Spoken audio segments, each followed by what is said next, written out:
It's the Mike Calta Show. It's 102.5 The Bone, and we are live at Skankfest in New Orleans. And we are here with a guy who is a veteran of Skankfest. This is Dan Soder.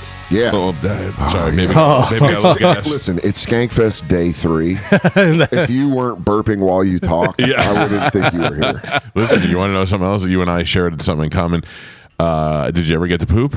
Yeah. Okay. How'd it go? Glorious. It was glorious. Having coffee with Gio, and I said to Gio, I have a decision to make. And he goes, what's that? I go, is to try and go here or wait till we get to the hotel. Yeah. And then my body said, nope, we're going to go here. Yeah. And it made the decision. It used the word explosive while I was doing it. So it was one of those things where I've been on the road for like 5 days now, so I haven't had a consistent poop. Oh. And we woke up crazy early to get here.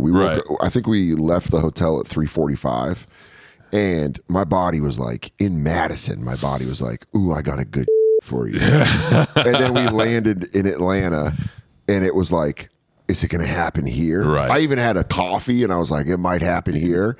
And then I did that thing where you like fantasy book a problem in your head. To will it away? No, to like you create a problem that might not happen. Yeah. And I go, what it if? would be crazy if our hotel rooms weren't ready. Because like I made sure I emailed Rebecca and Christine like, hey, we're coming in early. Ready, Can we just so we can sleep, just so we can go be ready for the festival? And they were like, yeah, no problem. And dude, show up.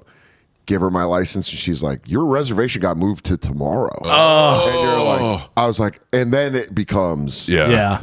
Are we doing it here? We got other In the issues. lobby. Are we doing it here? And there's like fans and comics and like people I know. So, but thank God it was one of those things where she was like, oh, there's a room clean, and you're like, I'm gonna take that one first. Yeah. I was in a group, and I was like, everybody. And I would my ass takes precedent over the rest of yours. It was so funny the tone of my texts pre-poop, post-poop. Yeah. Because like my texts to Rebecca and them were like, hey guys, there's a problem. Hey guys, we got a major thing. And then afterwards I was like, everything all right. I just took a massive dump. I was like, everything gonna be all right. That is the relief feeling afterwards. You're like, okay. And it coincided with the Dolphins beating the Commanders. Yeah. I was watching it on my phone while I pooped. Yeah. So there was something very like they put up 3, you put up 2. That was perfect. That was exactly. It was just like, oh my god. And then I felt like, all right, Mike won. I pooped. I'm good to go. Yeah. What else? Let's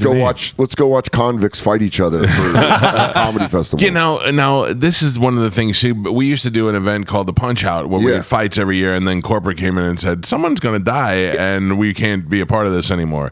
And thankfully, nobody did. But if anybody were to die, this is the place for it to happen. Yeah. I'd be willing to fight. I still at 54 with a bum shoulder and overweight and out of shape. You would have to be in a class. We couldn't let you go like. Right, I can't fight Joe. No, you can't find someone. You'd have to find someone. But I'm saying your age class more than weight class. Because I'll tell you right now, I'll beat up a fat 20-year-old.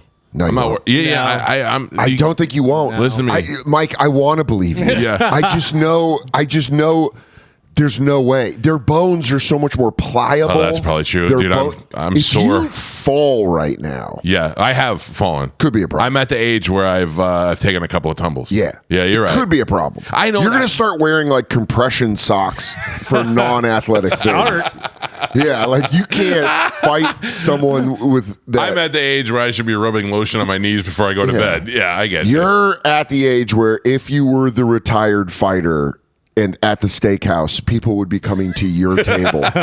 You're not even walking around to other people's tables. They're walking over to yours and they're going, hey, champ, can I get a pic? Yeah, right. I loved you. I don't know how this happened, though. I mean, I used to be young and cool, and I got old. You got old. It's crazy. Yeah, I mean, it's happening to me. I'm in my 40s, and I'm watching it happen rapidly. Yeah, but you know what? When I was in my 40s, I thought 40s was so old. Now at 54, I'm like, 40s is a kid. Yeah, 30s I look now.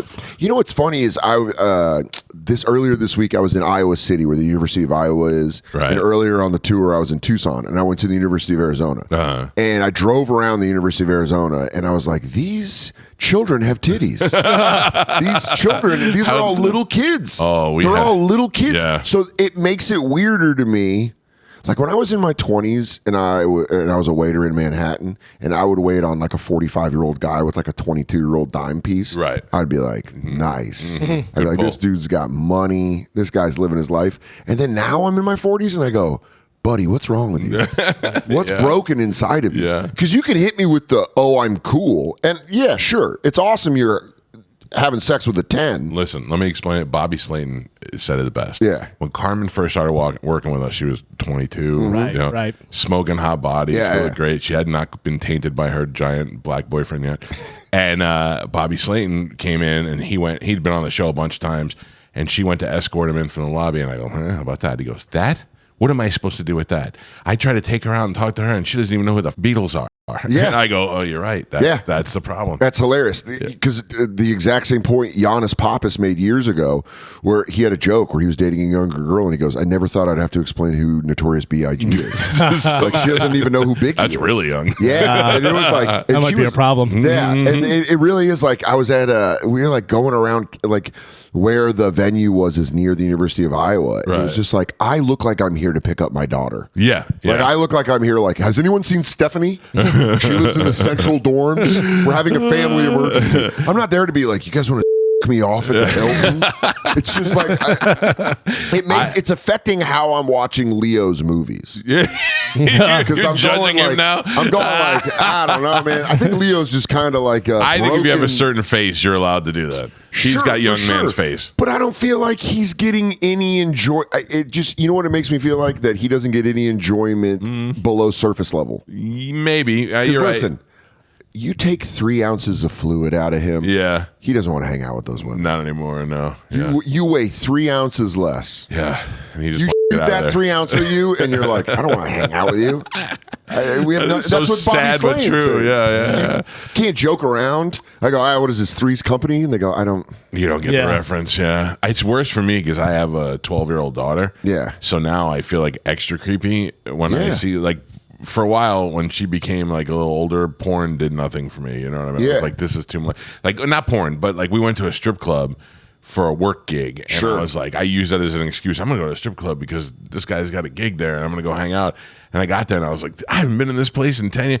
And then I was like, this is just sad. Like, I feel like all these girls are hurting for money to pay their rent. You go, and come here. What is it, 3,000? Yeah. It's just 3,000 to stop all this? Yeah. How do we stop What's your all number? this? What's your number? Yeah, you really become this, like, as you get older, you start like looking at it completely different. I look at characters in movies now, like what would drive them to OnlyFans.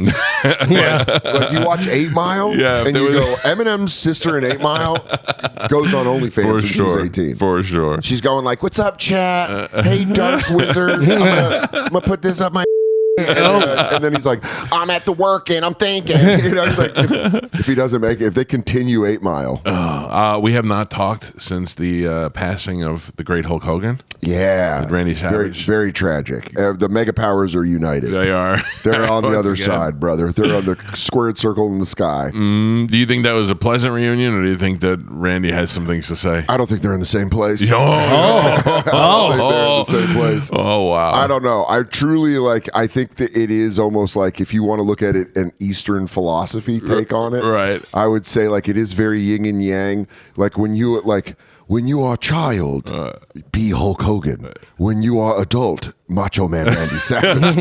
Like Macho Man obviously did some messed up stuff, but like, I don't know, the end of their careers were completely different. Yeah. You had like Macho Man kind of keep his intact. I think that's why he's still so beloved, because he walked away. Yeah. And he kind of did his own thing. He really did. Got he remarried. Married his high school sweetheart, Yeah, a woman at his age.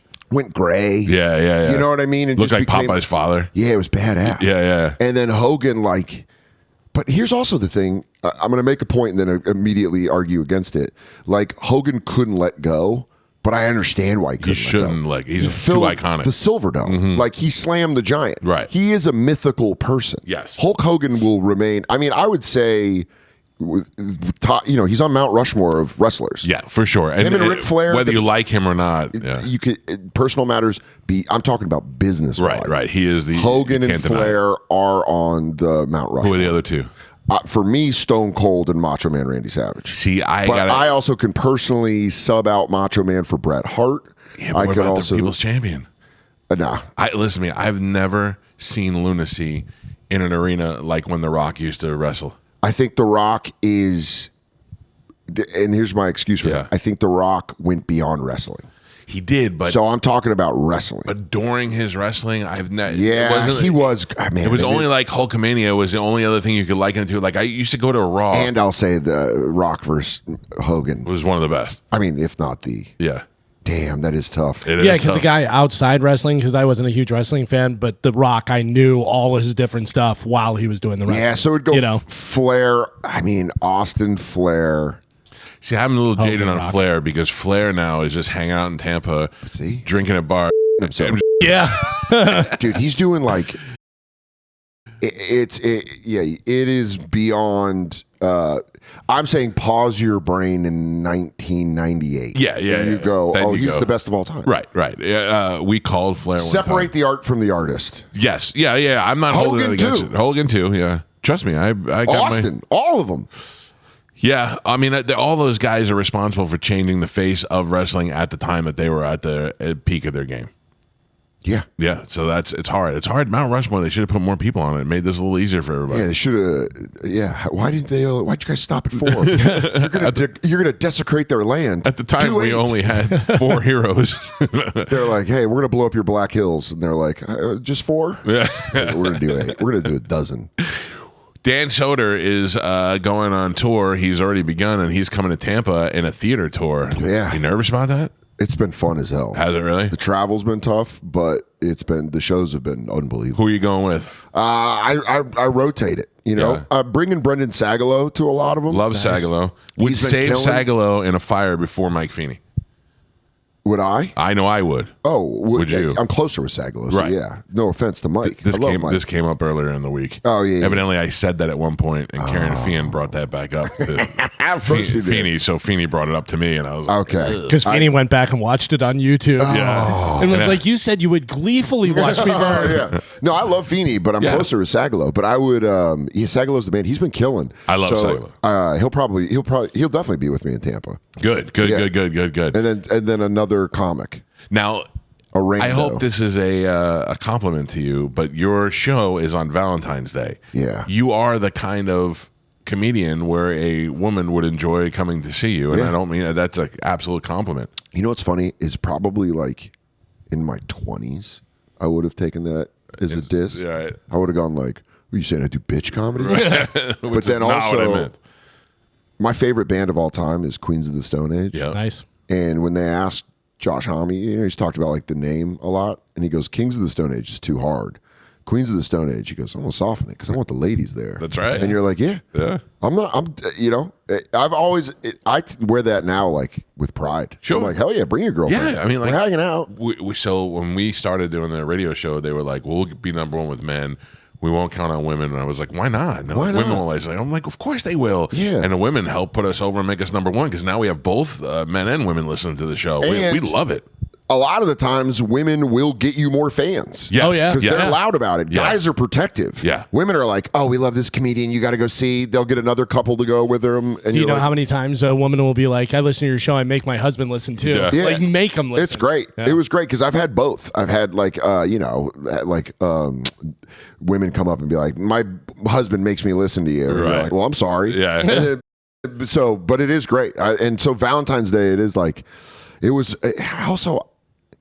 Just come and hang out. Take it off. As a guy, I've been married for 23 years, and we're always trying to look for something cool to do on Valentine's Day. It's not super like we're not going on a hold hands, get flowers date, but we can go see you and go to dinner. That'd be a great night. Yeah, do it. I would not wait to buy your tickets though. Once the word gets out, because we just found out about it before we left for New Orleans that the show was happening, and once word gets out, and once this interview hits, if people don't know already, it's going to sell out quick. Well, I got to thank you and Side Splitters because Tampa's like a great. It's one of my favorite comedy cities. Yeah. And I famously do not like doing comedy in Florida. Right. And I fucking love coming to Tampa. I'm serious. Why? Because you like Side Splitters so much? Because Side Splitters is an unbelievable room. But Yeah. I know you, and also I just feel like Tampa is my level of Florida, which is either getting over a drug addiction or you used to be in the sex work industry. Yes. And, Welcome to Tampa. And you've medicated, you've rehabbed yourself. Right. I like and that's why I like Tampa. Miami's too sexy. It's too driven by like,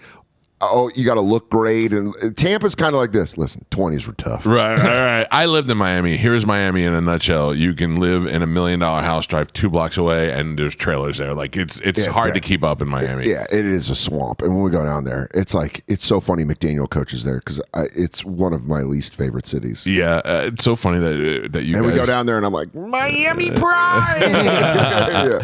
Where are you at on the weed smoking? You still you going strong? Oh, yeah. Okay. Yeah. I am blown away by the amount of weed that is in New Orleans and how Skankfest people just like to give Joe weed. People from Felipe Esparza to listeners just walking up to give Joe weed. Yeah. You know what's funny about that is there was a moment last night. I brought my bat and dugout because I'm old. You take it old school. It's old. Yeah. Old. It's like old pothead. Right. I just need a one hitter. Yeah. And I'm good. But I ran out. And then I had a couple joints on me, and we were smoking a joint last night after the show. And DeSagalo, sincerely, I said, "Oh no, what about weed tomorrow?" And he was like, "We're going to Skankfest." And you're like, you know what? That's a good point. I'm probably going to be taken care of. It was funny because the minute I got out of the car at the hotel, it was Joe List was there with a camera. Oh yeah, and he's filming the movie. Yeah, he goes, "What do you think?" I go, "I can't believe the smell of weed is everywhere." Yeah. And then we're outside waiting for a taxi, and some guy just asked Joe if he wants to smoke, and then That's Felipe right. came up and just gave Joe a joint. I'm like, "This is the nicest city in the world." Yeah, this is fun. I'm excited. Everyone says the venue is way better than Vegas. It's like It's a lot more really concise. cool. I'm excited to go see it. It meets the Skankfest requirements. Hell yeah. And it's on the Mississippi. There's a Ferris wheel. There's a boxing ring. You can't go wrong. Yeah, I'm excited for those fights. Yeah. So Rob Stant, do you know who he is? Yeah. He looks like he's transitioning. Yeah. He said he's fighting. I'm dying to see him fight because he's the most out of shape They're doing comedian. a Royal Rumble. They're also doing some one-on-one fights. A Royal Rumble might be. People are coming in and going over. I'm just I excited. could do a Royal Rumble like I could do Running with the Bulls. Just take a couple of steps, jump over the walls. Listen, that's what the legends do in WWE. Yeah, they hide out. You play the music, they play them down, they come in the ring, they do a couple spots over the rope, back in the back with the boys. Give me my bonus. There it is. That's what you got to do. Well, look, we're gonna watch a day full of fights. And how many Skankfests has this been for you? Nah, this is out of 9, I've made 8. I didn't make the first one. I was on the road, so this is 8 in a row. This is pretty awesome. 9 next year. Well, this is our first one, and I'm That's very great. happy to be here. Yeah, hell yeah.